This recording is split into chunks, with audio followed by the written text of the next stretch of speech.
Verseau, bienvenue sur Parcours éclairé pour votre tirage du mois d'avril 2024. C'est parti, vous démarrez avec la 4 de bâton. 4, énergie d'allégeance. Les bâtons sont les flux énergétiques vitaux, ce qui vous anime, ce qui se consume, la santé, la sexualité, les désirs, les motivations. Par extension, ça peut parler du travail. Et de manière générale, c'est tout ce qui vous nourrit énergétiquement, tout ce qui apporte un épanouissement. Alors, la 4 de bâton nous parle de fidélité, nous parle d'un pacte symbolisé par les deux paires de bâtons qui sont unis par la guirlande qui est là. Donc, ça peut être dans le cadre d'une union avec une personne, qu'il s'agisse du domaine amoureux, amical, peut-être une personne de votre famille, pourquoi pas. En tout cas, il y a l'idée de partager à deux de manière stable, de manière fidèle, des désirs, des envies qui sont symbolisés avec ces bâtons. Les réaliser à deux, sans écouter la vie des autres qui s'en vont d'ailleurs symboliquement dans la carte en arrière-plan. Dans le cadre professionnel, il peut s'agir d'un contrat. Un contrat qui est signé, qui est acté, avec toutefois, parce qu'elle est à l'envers, cette carte, peut-être des compromis, des concessions, des clauses à respecter et ça n'annule pas quand même la valeur de la carte, mais voilà, peut-être des contreparties, des petites contraintes, vous voyez l'idée. Pareil dans le cadre d'une union qu'on a évoqué précédemment, il y a peut-être aussi, on vous parle de compromis à faire. De toute façon, partager à deux implique forcément des compromis et peut-être que l'un d'entre vous, l'un des deux partenaires, en fait peut-être plus que l'autre. Et là, le tarot vous conseille de bien vous mettre d'accord, de bien équilibrer la part de la charge de chacun pour pouvoir aller vers la pérennisation de ce lien, de ce contrat, de cet engagement qui est pris. Il peut s'agir d'un investisseur avec lequel vous vous engagez également. Donc là, pareil, on vous dit de bien de bien lire toutes les petites lignes pour être au courant de toutes les conditions, d'avoir bien en tête tous les paramètres. Voilà, essayez de voir un peu, d'être attentif à tout ça. Comment ça va se traduire de votre côté? Vous avez la reine de bâton. Reine, énergie de maîtrise passive. Le bâton, on est toujours dans les flux énergétiques vitaux, donc tout ce qu'on a dit précédemment. Alors, la reine de bâton, elle nous parle de réalisation personnelle, de réalisation du lion intérieur, le lion qui est présent de partout dans la carte. La reine de bâton, c'est une personnalité solaire. Elle tient un héliopsis dans la main, elle est pleine d'énergie positive et elle est capable de dompter les pensées négatives, les énergies occultes qui sont symbolisées par le petit chat noir qui est présent devant. Donc là, c'est le moment de vous lancer de manière générale dans la réalisation de ce désir, que ce soit avec une personne dans le domaine professionnel ou dans le cadre d'investissement, on vous dit d'y aller. Pourquoi? Parce que vous avez l'énergie pour pouvoir réaliser tout ce que vous voulez et puis cette capacité à pouvoir prendre sur vous et transformer les énergies négatives en énergies positives pour pouvoir aller de l'avant. Là, c'est comme si vous êtes imperturbable et puis vous savez ce que vous voulez. Vous savez ce qu'il faut pour vous réaliser et puis vous avez envie de vous lancer. Et il n'y a aucune raison que ça ne fonctionne pas.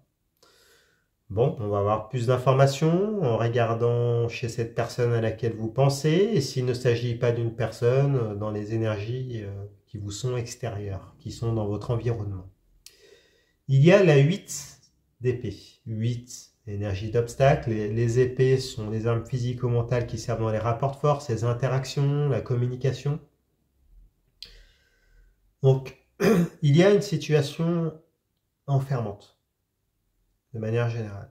Donc, ça peut être de la dépendance affective s'il s'agit d'une personne. Ça peut être, enfin, vous le voyez figurativement, on a une jeune femme qui est retenue dans des liens, là, avec un bandeau devant les yeux. Et pourtant, il lui suffirait de se mouvoir un peu, voilà, pour pouvoir se détacher. Hein. Elle ne paraît pas très solidement liée. Mais en tout cas, elle choisit de rester dans une situation. Peut-être dans un couple, dans une amitié, dans un partenariat, dans un contrat, dans un engagement, dans un investissement. Et du coup, elle ne veut pas regarder les épées qui sont autour et qui sont autant de voies relationnelles, de voies sociales, de personnes de, qui sont autour, hein, voilà, qui sont des interactions de manière symbolique. Donc, eh ben, là, on vous dit qu'il va falloir peut-être vous défocaliser. Si c'est à l'extérieur de vous, peut-être qu'on se défocalise de vous. Vous êtes vous avez peut-être affaire à une personne qui est un peu enfermante, peut-être possessive, en tout cas qui a peut-être des blessures hein, de dépendance ou autre. Donc ça concerne certains d'entre vous. Après, s'il s'agit une personne de votre famille, ben, il y a peut-être oui des liens familiaux, des liens d'amitié qui existent et peut-être en lien avec vos valeurs à vous. S'il s'agit d'un travail, il y a peut-être des clauses enfermantes, pareil, qui sont présentes et dont vous avez envie de vous libérer, pourquoi pas. Et par rapport à des investissements, peut-être que voilà, là on vous invite un peu à sortir de votre zone de confort, peut-être à prospecter plus large, voir en fait toutes les possibilités qui sont autour de vous, et puis mettre en œuvre cette énergie de la reine de bâton hein, qui est là pour pouvoir dépasser, j'ai l'impression, hein, un pacte, une union, une relation préexistante. Hein, qui est présente avec la 4 de bâton. Donc j'ai l'impression que vous voulez plus. Hein. Voilà. Vous voulez vous étendre de manière symbolique et générale dans tous les domaines, d'être dans une phase d'expansion parce que voilà, il y a l'envie de vous réaliser. Et là, on vous dit voilà, de ne pas rester enfermé dans une situation unique ou dans un lien, mais si vous avez possibilité de faire plus et puis de vous ouvrir au monde et puis de mettre à profit l'énergie que vous avez, faites-le. On regarde plus loin comment ça va se matérialiser de votre côté. Vous avez le roi de denier. Roi, énergie de maîtrise active. Le denier, c'est la matérialité. L'argent, les richesses, les possessions, le foyer, la matérialisation d'une relation, d'un projet. Bon, c'est aussi les plaisirs terrestres, hein, des 5 sens, tout ce qui est palpable hein, dans la 3D. Alors, elle est à l'envers. Donc, pour certains d'entre vous, on va l'évoquer d'entrée, hein, il y a une rentrée d'argent qui est possible, avec une petite contrepartie symbolique. Donc, ça peut être peut-être que vous récupérez une somme d'argent qui vous était due, mais peut-être pas en intégralité. Pour certains d'entre vous, vous allez avoir des gains, des bénéfices qui seront très conséquents, mais avec des petites concessions. Peut-être que ça ne sera pas totalement à la hauteur de vos espérances, mais ça restera néanmoins très profitable. Pour d'autres, ça peut être un héritage qui vient avec une grosse rentrée d'argent et une contrepartie hein, qui est la perte d'une personne. C'est possible. Après, Le roi de denier, c'est le patriarche. C'est celui qui vit dans l'abondance, avec ses grappes de raisin, là, dans la jouissance également, du corps physique. Donc, peut-être que si c'est vous le patriarche ou si vous êtes avec un patriarche, peut-être que il y a comment on pourrait dire, ça y est, vous entrez dans vous voulez une relation, créer une relation, une famille, pour certains d'entre vous, pourquoi pas, hein. Donc, du coup, elle vient appuyer la 4 de bâton qui était présente à la racine du tirage. Donc il y avait toujours cette idée de concession en contrepartie. Donc pourquoi pas. Un projet d'envergure dans la 3D factuelle qui se présente à vous. Un investissement à faire avec des bénéfices à en tirer, pourquoi pas. En tout cas, ça reste quand même une carte très positive, même si elle est à l'envers. Donc, tout ce qui est de toute façon factuel dans la 3D, si vous avez la possibilité de matérialiser quelque chose, que ça soit une relation, que ça soit un projet, ou alors si vous avez possibilité d'investir, allez-y, faites-le. Pour ceux qui sont joueurs, c'est aussi une carte de chance. Donc pourquoi pas, hein, si vous aimez les paris ou autres, eh bien allez-y, lancez-vous, hein. Alors, la carte qui répond en face, chez cette personne à laquelle vous pensez, ou si ce n'est pas une personne à l'extérieur de vous, dans les énergies environnantes, il y a la carte de la force, arcane majeure. La force nous parle à la fois d'un rapport de force, avec ce personnage qui ouvre la gueule du lion, hein. Un rapport de force qui peut être avec ce lion intérieur, avec l'expression, la réalisation de désirs. Le lion, c'est aussi la sexualité, on va pas se le cacher.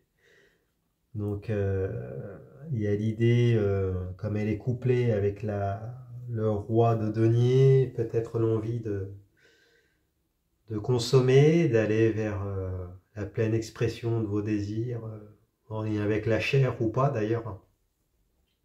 Ça peut être avec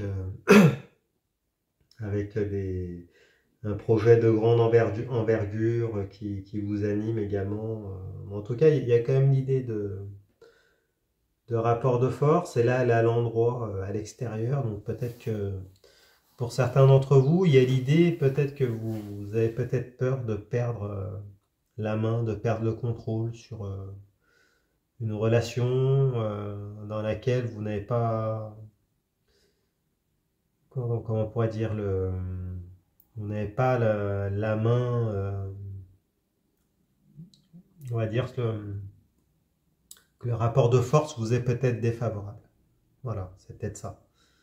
Et donc, peut-être de l'ego qui est présent, un jeu d'ego, possiblement. Ou alors, si c'est en lien avec l'enfermement dont on a parlé, peut-être le sentiment d'aller, oui, vers de grandes réalisations, mais peut-être vous sentir un peu enfermé. C'est possible. Bon, on va regarder plus loin. On revient de votre côté avec la carte de la Lune, arcane majeure. Alors, bon, ça se précise.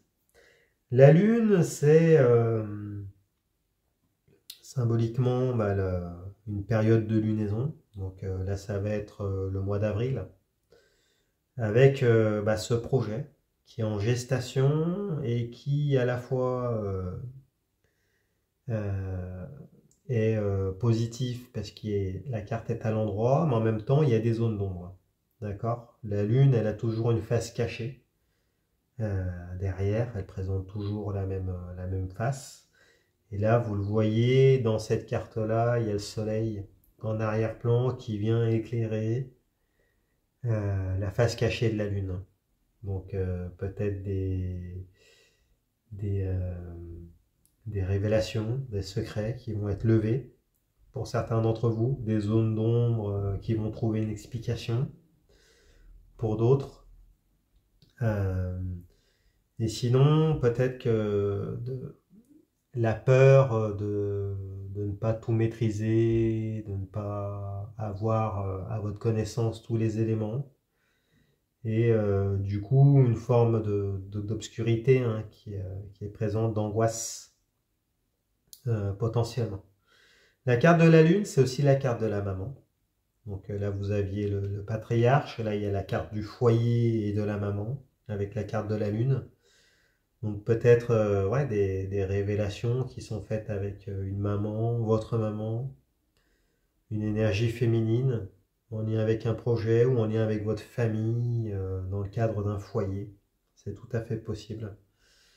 Et donc là, les révélations, on va dire, ce mois d'avril sera le temps comment on pourrait dire, le temps des révélations qui vont arriver, j'ai l'impression. Bon, on va voir la carte qui répond. En face, chez cette personne à laquelle vous pensez ou dont les énergies environnantes autour de vous, il y a la 10 de denier. Alors, la 10 nous parle de la fin d'un cycle. Avec les deniers, on est dans la matérialité, l'argent, les richesses, les possessions, le foyer, la matérialisation d'une relation, d'un projet, d'investissement. Donc, sur la carte de la 10 de denier, on a aussi le patriarche qui est présent là, entouré de grappes avec la plénitude, hein, l'abondance, des amis fidèles matérialisés par les chiens, et puis un domaine, une descendance. Donc c'est une carte de profit également, donc avec des rentrées d'argent, on vous le reconfirme, avec une contrepartie encore, on vous le redit parce qu'elle est à l'envers. Hein. Donc elle a un sens très proche du roi de denier. Donc là on vous dit que vous êtes en passe de terminer un cycle, que vous récoltez tous les bénéfices du cycle précédent et que là vous allez pouvoir du coup finaliser et peut-être que cet argent ou ce retour sur investissement qui va venir et qui sera peut-être pas à la hauteur de vos espérances mais qui restera quand même très profitable va vous permettre d'initier un cycle tout nouveau. Hein. Pourquoi pas dans le cadre de ce contrat là, de cette union, de ce partenariat en tout cas qui est présent à la racine de votre tirage. Hein. Bon, donc c'est aussi une carte qui est, qui est, qui est positive. Hein. Si vous avez des projets à lancer, des investissements à faire, faites-le. Et puis comme elle répond à la carte de la lune, du foyer, de la gestation, ça peut indiquer que pour certains, il va y avoir une grossesse hein, qui va être présente, qu'il va falloir gérer du coup. Hein. Là. Mais avec cette idée que c'est une bonne nouvelle et en même temps des concessions, des compromis à faire, hein, ce qui est normal dans le cadre d'une grossesse. Donc si c'est le cas, dites-le nous dans les commentaires pour certains d'entre vous, c'est toujours intéressant. On regarde la fin du tirage maintenant. Donc la carte de synthèse, c'est la 9 de coupe. Alors, la 9, c'est juste avant la 10. 10, fin de cycle, avec la 9, on est dans l'imminence d'une étape décisive. Dans le cadre, cette fois-ci, des coupes, hein, qui sont les réceptacles des émotions, les sentiments, l'amour, l'amitié, la fraternité. De manière générale, tout ce qui touche à votre cœur et à la sphère émotionnelle. Donc, si vous regardez les illustrations, on a un personnage qui est en position d'attente, hein, bras croisés. Pourquoi? Parce qu'il a étalé toutes ses coupes en arrière-plan et il attend une réponse. Donc c'est peut-être en lien avec la 4 de bâton, hein, même sûrement, qui est à la racine du tirage, donc avec une personne, un engagement avec le fait de fonder cette famille pour certains d'entre vous. Et là, il y a une attente hein, d'un engagement plus fort, cette fois-ci, plus concret, plus officiel, pourquoi pas. Peut-être ouais, de plus d'efforts également, hein. Plus de preuves d'amour pour certains, plus de preuves d'amitié, plus d'engagement émotionnel, d'engagement affectif, donc, et qui va venir conditionner un peu l'abondance de la relation, du contrat, du partenariat. Mais là, on vous dit que vous en avez besoin et que ça fait partie de vos attentes. Et du coup, vous êtes en passe. Après la 10, la 9, ça va être la 10. Hein. Donc avec vraiment, on va dire, mince, ça s'appelle le verdict, là, l'aboutissement qui sera juste après. Hein. Juste après cette 9 de coupe. Avec ce plein épanouissement que vous escomptez, hein, que vous attendez. Donc ce plein investissement et ce plein engagement de cette personne à laquelle vous pensez. Alors, comment ça va se matérialiser de votre côté? Vous avez la carte de la justice, arcane majeure. Alors, la justice nous parle d'une normalisation, d'un retour à l'équilibre, symbolisé par ce balancier, hein, et un retour à l'équilibre qui est positif, parce que la carte, elle est à l'endroit. La justice, elle tient aussi une épée, hein. Donc avec un nouveau cycle relationnel, une nouvelle interaction, un nouveau cycle qui ne demande qu'à être débuté. Donc la justice, elle peut nous parler de démarche en justice, hein, pour normaliser une situation. Donc ça peut être la finalisation d'un divorce, peut-être de papiers à mettre en règle pour pouvoir vous unir ou concrétiser ce partenariat, cette collaboration, un contrat de travail, en tout cas une officialisation de manière générale qui va se présenter à vous et qui va vous permettre d'aller de l'avant, hein, et de démarrer ce nouveau cycle. Hein. Vous avez 2 9, hein, de toute façon. Ici, donc avec la 10 également de l'autre côté. Donc vous êtes en passe de terminer un cycle de toute façon et puis d'en démarrer un nouveau. Hein. Voilà, la carte de la justice, hein, ça, je vous ai dit une bêtise, j'ai dit 9. C'est la carte du 11. Bon bref, en tout cas dans l'idée quand même énergétiquement, on est quand même en accord avec cette fin de cycle. Bon, parce que là, il y a des démarches à faire pour pouvoir en démarrer un nouveau. Donc, bon, excusez-moi pour l'erreur. J'ai un petit peu enrhumé, un petit peu fatigué. Allez, on regarde la carte qui répond. Donc, en face, chez cette personne à laquelle vous pensez, ou dans les énergies extérieures à vous, mais à la roue de fortune. Bon, bah super. Alors, la roue de fortune nous parle de chance. Il va y avoir du mouvement, la roue va tourner en votre faveur, en la faveur de cette personne également. Et là, vous allez avoir l'opportunité de pouvoir, comment on pourrait dire, il va y avoir comme un déclic, hein, peut-être un retournement de situation, une solution là, qui va arriver, un déblocage, et qui va venir un peu régler, solutionner toutes les petites problématiques qui étaient présentes. Voilà, donc un coup de chance et puis la bonne fortune là, pour ce nouveau cycle, hein, qui va démarrer. Donc un cycle qui sera plus chanceux et puis abondant, et qui va venir récompenser toutes les contreparties et les efforts que vous avez fait précédemment. Bon, bah écoutez, c'est plutôt pas mal, non, votre tirage. Bah écoutez, si vous êtes toujours là, écrivez Verseau dans les commentaires, comme ça je saurai que vous avez suivi jusqu'au bout.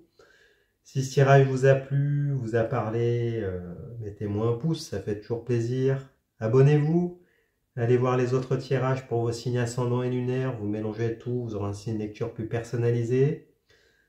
Rendez-vous sur mon site internet, leparcourseclairé.com. Vous pouvez voir mes disponibilités, prendre une consultation si vous le souhaitez, durant laquelle je répondrai à toutes vos questions. Et puis bah, écoutez, je vous remercie, puis je vous dis à bientôt. Au revoir.